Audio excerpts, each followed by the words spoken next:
আপনারা জানেন সুপ্রিম কোর্টে আমি একজন মামলাকারী এই ওয়াকফ সংশোধনী আইনের বিরুদ্ধে। আমি প্রথম দিন যখন সুপ্রিম কোর্টে গিয়েছি, চিফ জাস্টিস একটা কথা বলেছে কেন্দ্র সরকারের আইনজীবীকে, যে আপনারা বলছেন ওয়াকফ বোর্ডে নন মুসলিম প্রতিনিধি ঢুকাবেন, মন্দিরে তাহলে মুসলিম প্রতিনিধি ঢুকাবেন তো? বুঝতে পেরেছে? চুপ করে গিয়েছে। এটা যে মন্দির কমিটিতে মুসলিমরা নাই এটা কোনো অপরাধ নয়, ওয়াকফ বোর্ডে যে নন মুসলিমরা নাই এটা কোনো অপরাধ নয়। 1863 সালে একটা আইন আছে, দ্য রিলিজিয়াস এন্ডোমেন্ট অ্যাক্ট 1863। ধর্মীয় যে সম্পত্তি আছে এগুলো রক্ষণাবেক্ষণের একটা আইন আছে, সেটা যদি ইংলিশ করে বলি দ্য রিলিজিয়াস এন্ডোমেন্ট অ্যাক্ট। সে আইনে বলা আছে যেই ধর্মের সম্পত্তি রক্ষণাবেক্ষণের আইনের সেই ধর্মেরই মানুষকে হতে হবে। তাহলে ওই আইনটা চেঞ্জ করে দিক, প্রথম কথা। দ্বিতীয় হচ্ছে যে কাশী বৈশ্বনাথ মন্দির টেম্পল অ্যাক্ট, ওই আইনে বলা আছে এই কমিটির মধ্যে যারা থাকবে সবাইকে হিন্দু হতে হবে, অহিন্দু এখানে থাকতে পারবে না। তাহলে আপনি যদি বলেন আমি জোর করে ওর মধ্যে ঢুকবো, হবে কি? আরে ভাই, ওটা হিন্দু ভাইদের আইন অনুযায়ী তৈরি হয়েছে, তো রিলিজিয়াস এন্ডোমেন্ট অ্যাক্টকে সামনে রেখে করেছে। ওতে মুসলমান কেন ভাই তুমি লাফালাফি করে ঢুকতে যাবে? এই কাশী আপনার এতে আমাদের যেটা বললেন পুরীতে যে আইন আছে মন্দির কমিটি পরিচালনায়, সেখানে অহিন্দু কেউ থাকতে পারবে না, এটা আইন। এখানে আমি গিয়ে ওখানে যদি বলি পুরীর কমিটির মধ্যে আমাকে ঢুকতে দিতে হবে, আমি তো বেআইনি কথা বলছি না ভাই? ঠিক একইভাবে ওয়াকফ বোর্ডের পরিচালনার ক্ষেত্রে অমুসলিম কেউ থাকবে না, এটা আইন। মোদি বাবু এসে ধর্মীয় খেলা জিগির তুলে সব লোভটা এদের অন্য জায়গায়, মুসলমানদের উপকার করা এদের লোভ নয়, বা হিন্দুকে ঢুকানো এদের লক্ষ্য নয়।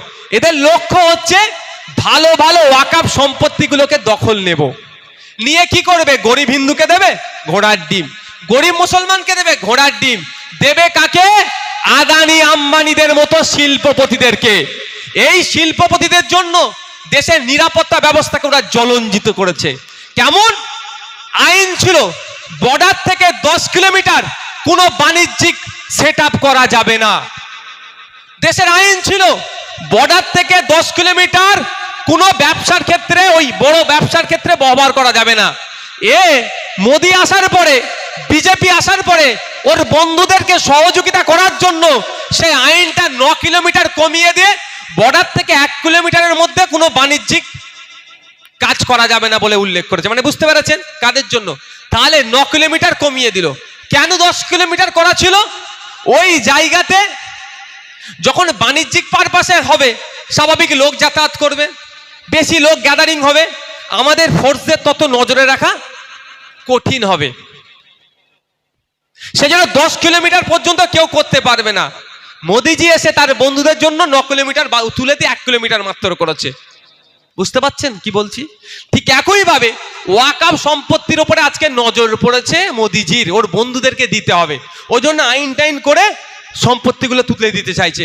কালকে পুরীর সম্পত্তিতে যদি নজর পড়ে, পুরীর একটা ভালো সম্পত্তি, মন্দিরের সম্পত্তি আছে, ওখানে 5 স্টার হোটেল বানাবার যদি নজর পড়ে, দেখবেন পুরীর আইনও চেঞ্জ করে দেবে এরা।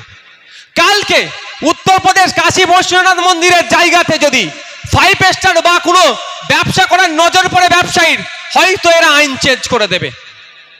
তাই আজকে আমাদের প্রতিবাদ কেন করতে হবে?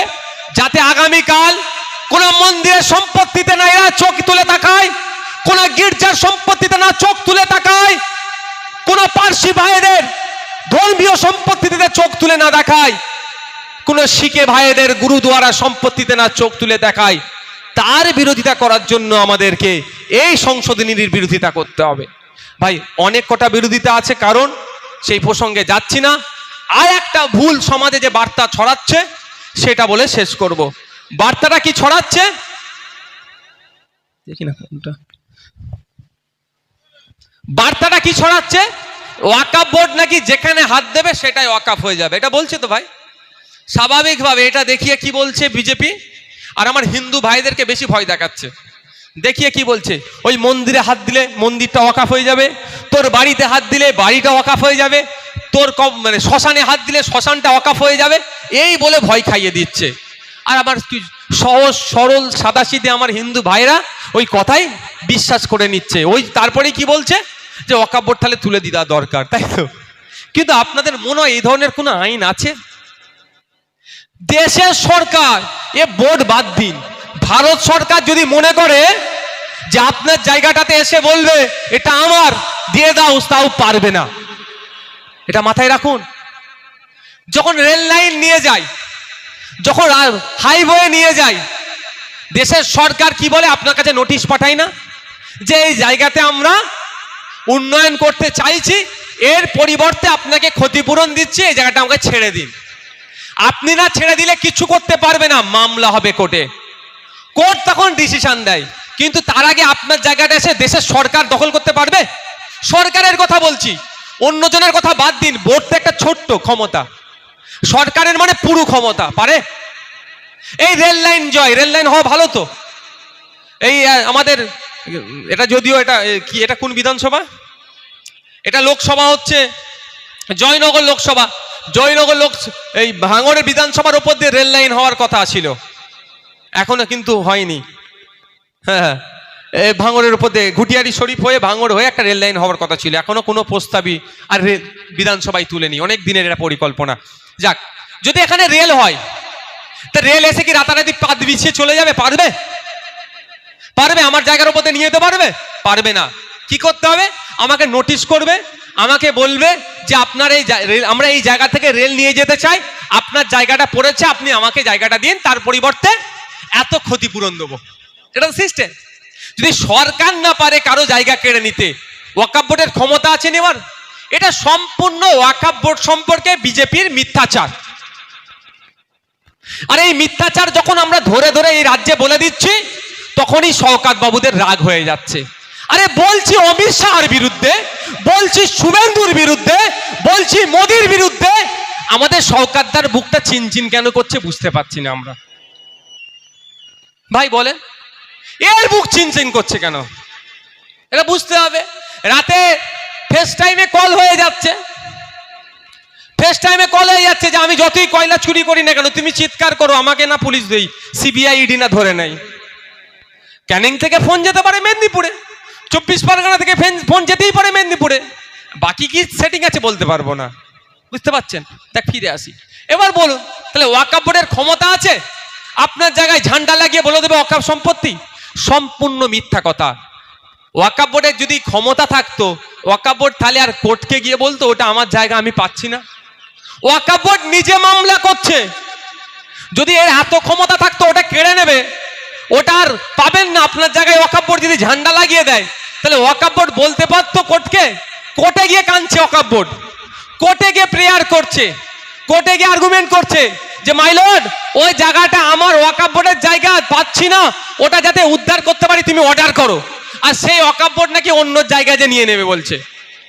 পশ্চিমবাংলায় এখনো প্রায় ৭৫,০০০ বিঘা সম্পত্তি অন্যরা দখল করে নিয়েছে। ওয়াকফ বোর্ড এত পাওয়ারফুল, সেগুলোকে উদ্ধার করতে পারছে না। এটা বুঝুন, এটা শুধুমাত্র হিন্দু মুসলমানের মধ্যে বিভেদ লাগানোর চেষ্টা করছে। তাই এর বিরোধিতা আমাদের করতে হবে। এদের এদের নজরে পড়েছে ভালো ভালো ওয়াকফ সম্পত্তিগুলো কেড়ে নিয়ে পুঁজিপতিদের হাতে তুলে দেওয়া। কালকে এরা নজরে পড়বে দেবত্ব সম্পত্তির উপরে, দুর্গা মন্দিরের সম্পত্তির উপরে, কালী মন্দিরের সম্পত্তির উপরে।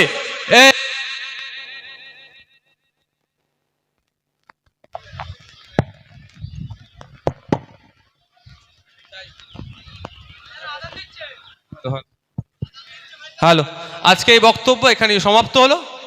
যারা রক্ত দিতে বাকি আছে তারা রক্ত